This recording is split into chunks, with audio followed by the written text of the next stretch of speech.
Hey everyone, welcome back to the Studio, and today I'm going to be talking about Sweet Magnolias Season 2, Episodes 9 and 10. These are the final two episodes, and they're titled Dear Heart and If Thou Wilt Remember.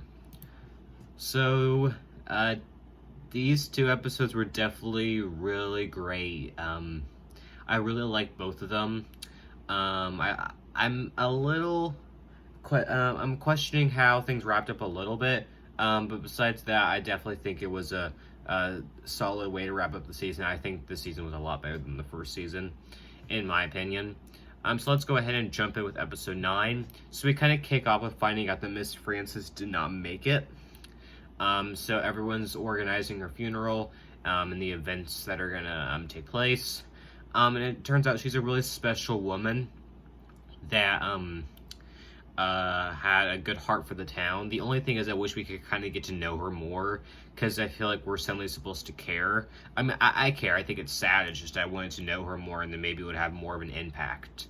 But I get it's fine. But everyone's kind of like dealing with their grief as well as planning the celebration of life. We also find out that Maddie's mom is preparing to update her will. And Maddie gets so upset saying, I can't even begin to think about you leaving. And her mom says, just because I have a plan doesn't mean I want to leave anytime soon. Really sweet moment. I feel like any scene with Annie, with Maddie's mom is like a really great scene. Such a great actress, and she reminds me so much of my my grandma. Really good heart, and she really cares about her family. Yeah, it was a really good scene. Yeah. Probably one of the best scenes in the entire show, to be honest, if I'm gonna say so myself. Okay, so then we have Dana, Sue, and Ronnie, and they're doing their marriage counseling with Pastor June. Part of their therapy is to read their wedding vows out loud. And when Dana Sue sees that he doesn't have any papers, she kind of scoffs at him and says you didn't bother to do the assignment, but he knows their vows by heart. And he says them aloud to her for the if it was like the first time, and she does not know what to think of this, and she leaves. And she says that how can you remember your vows and break them? And she never got over him being unfaithful to her. She said when Annie asked where you were, she could only tell him about the drinking because she could not stand saying that you were unfaithful to this family. I'm really glad Dana Sue had this moment to speak out. Instead of keeping everything bottled in, I'm glad she spoke out. I think that was a really good moment for her character, for sure. I do kind of feel bad for Ronnie because I do feel like he's trying. I just do think there's so much guilt and brokenness there that I think Dana Sue did need to take charge here. I do think she recognized Ronnie's effort that he was putting in. And she has a really great moment with Pastor June later where she says that she did make mistakes too, but she was portraying all the blame and, put it on him. So it was a really great moment that she accepted her flaws, and that kind of leads into the next episode. I'll talk about that later. And then we have Helen trying for a baby. It's becoming more difficult than expected because IVF is definitely it's a tough process. I don't know much about it, obviously, but I've definitely heard some stuff about it. Family members who've done it. And then Ryan returns, Helen's ex from last season, and they broke things off because he didn't want children. But he's back for his aunt. So his aunt is Miss Frances, so that's why he's back. And he weirdly requests to talk to Peggy. However, here's the thing. It was kind of strange, a little bit odd, and it did not lead to where I thought it was going. When that happened, I immediately looked at my mom and was like, okay, Ryan's the dad, and he was actually one of my first theories, is that the reason why he didn't want children was because of this burden he was carrying. And it was also confirmed him and Peggy had a thing back in high school, so it kind of made sense. But we'll talk about the big father reveal at the end, because it's a huge reveal. So Annie and Jackson go on their date. Really sweet, and this is when I really started noticing Jackson being sincere and really cute to Annie, and I think their relationship is really sweet. And also Kyle is kind of like smitten with Nellie, like he's not sure how to act, but Sophie picks up on it and tells him to go for it, because she won't be around forever. And I do kind of feel bad because I think Sophie really liked Kyle, and I think Kyle kind of likes Sophie. But I think it's good that he's actually going after Nellie, because that's kind of been in the works for a little bit longer than him and Sophie. And we'll talk about Kyle and Nellie next episode. But I'm glad Sophie made him come to the realization. I feel like there's always the other woman being used to make them realize their feelings for each other, the other two. Not that this is a triangle, but whatever, I guess it worked. I was still a little bit upset about it. But, and then we have Ty finding out that his baseball, the new recruiting schedules for college does not line up with his recovery for his arm. And he's really upset because he literally lost his dream. He says, I lost my dream in one stupid night. And I do feel bad for him. Like, that's tough to process. Like, it wasn't even your fault.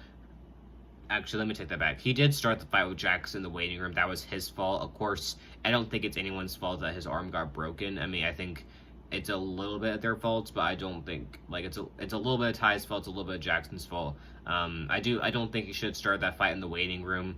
I don't think Jackson was going to initiate anything, but now I think the consequences are starting to pour in, and he's actually having to think about his future life. And you can tell his feelings for Annie are really starting to pick back up here. I really like that scene that him, Kyle, and Annie all shared. It's like the group, the trio reuniting again. I'll talk about that more next episode. These episodes work really good because a lot of stuff is like builds this episode and it gets resolved next episode, or sets things up for a future season 3. And then he talks to Helen, and he says he wasn't even sure if he actually liked Cece. And he's upset because he thinks she didn't give him a chance to apologize when he's the one who demanded an apology from her when she did nothing wrong. But I also get it's teenagers who are confused. It makes sense. So it is kind of strange. I don't think I think he was upset that Cece picked up that he had feelings for Annie, because it's something that he doesn't want to admit. And the fact that Cece said it straight up, I think, upset him. I don't think it's a valid reason to be so pushy and selfish about it, but I do kind of understand where he's coming from, and I think next season might be where we see that explored. And he does say, is there a chance you can go back to your first love? And she does say, going back to your first love may make you feel comfortable, but you also have to move on at some point. I think she was kind of thinking about Ryan there too. And again, that's more next episode. But let's talk about this. Peggy meets with the mayor, and she says she's not willing to keep his secrets anymore. The recall has officially begun for the mayor, and Mary Vaughn says she's going to terminate Cal's contract or something like that and get him fired. And that leads into next episode. So we got the big reveal that Isaac's father is Bill Townsend. I gotta say, this was super shocking. I was not expecting it. Am I mad? Yes, I am really mad, because Bill's like the worst person you can have as your secret father in this town. Yeah, it was a shocking reveal. We find out he had no idea he had a child with Peggy. He had no idea it was Isaac. And he comes face to face with him, but he tells both of them to leave. And that's kind of where it ends off. So, I understand he was overwhelmed. He shouldn't have. I feel like now is the time that he needs to start reconnecting with Isaac, for sure. I do understand that was just too much for him to handle. I do think Peggy should have told him a lot sooner. But then again, Bill's just, he just doesn't deal with things the best way, and he definitely didn't deal with it the best way here when he found out the news. He literally, like, once Peggy told him, he just walked away, and Peggy had to stop him and literally say, I have to explain it to you. So that's kind of where things end overall. I think this was definitely the best episode of the season by far, and let's go ahead and jump into the finale with a bunch of drama. So, Ryan tells Helen that he wants children, and this throws a big curveball into things, And Helen is super upset because all of last season he just didn't want children, and now he suddenly wants them while Helen's happy with Eric.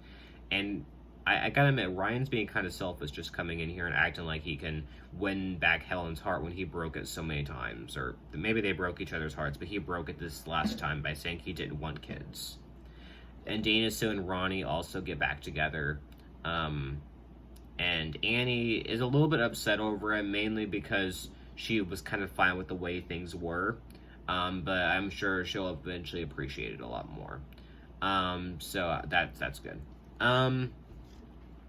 So Bill tells Maddie, and about Isaac, and she completely flips out on him, saying, you create a mess everywhere that you go. When are you gonna start taking responsibility for everything that you do? You rake in people's lives. And then she names off everyone: Ty, Kyle, Katie, Isaac, Rebecca, Peggy, and Noreen. When she said Noreen, I was like, whoa, damn. That was definitely, I mean, he did hurt all those people. Let's not forget that. I do think she was a little slightly... I do think this was less about Isaac. I think we should definitely not make it about it, because I think she was just blowing up on him over everything else he done, because in Bill's defense, he didn't know. So that's not his fault. Then again, I also don't see what all these women see in him, but that's another issue. So yeah. That's a lot. That's a lot. I think I'm starting to see the slightest bit of redemption for Bill, and if he can connect with Isaac, then I think there's a chance maybe he could get a redemption arc down the line. I just think he has to decide what's the best path from here. I mean, Maddie says it's your path to walk alone, like I'm not helping you anymore. I do think it was good that she forgave him. He definitely didn't deserve it. But I'm glad she decided to be the bigger person. And I do think Bill regrets and repents his actions. I do believe that. I think this was the first time that we actually saw that, for sure. I actually think Bill actually had a good moment there. Not that it's, great, but it's a start for a redemption, for sure. Meanwhile, Mary Vaughn digs up some news from Cal's past that he spent time in anger management rehabilitation after his accident, and she uses it to fire him because he was involved in assault and battery. So Cal's officially fired from his job. Maddie's upset because he keeps keeping secrets from her, and I don't know why he's doing that. That's not okay. He just if they're actually going to be honest with each other and actually pursue something, then he needs to be totally upfront with her and tell her everything. He's had every opportunity to. Last episode with the whole Victoria thing, and yeah, I understand. Maddie has too much on her plate to deal with a guy who's going to continue to keep secrets from her. That's for sure.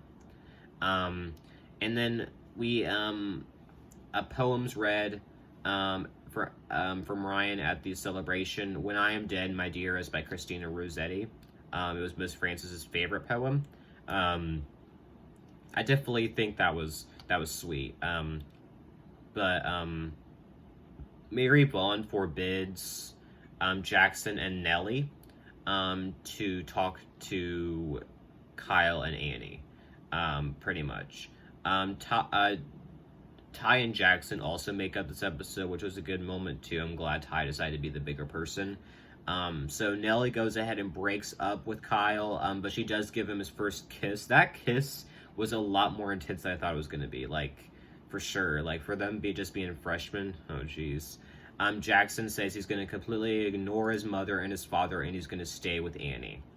And that was a sweet moment too. I don't think that's going to go well, but definitely probably my favorite teen couple for sure, Annie and Jackson. I do like them for sure. And then we get the final two scenes, the big cliffhangers, pretty much.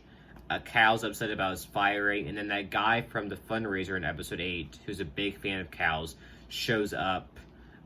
He wants to get Cal reinstated, but anyone who opposes Cal, he is going to fight them.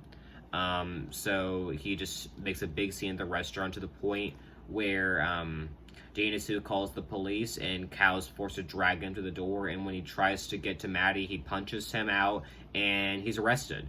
So his anger issues kind of stir me, not gonna lie. Like, there's so many other ways they could have explored his character, but they did so in this way, and I definitely am not a big fan of it for sure. And I'm hoping, and I think this is the end of Maddie and Cal, not gonna lie. But yeah. And then Ryan proposes to Helen at the end. There was a big curveball into things. She's with Eric, she's happy. And I personally think she's gonna say no. I think their timing has never been right, so how can it be better now? But yeah, big cliffhangers. I'm hoping we get some answers soon. I'm hoping season 3 is renewed. It gets renewed and comes out in less than 2 years. So thanks everyone for watching me studio. Like, comment, and subscribe, and bye everyone.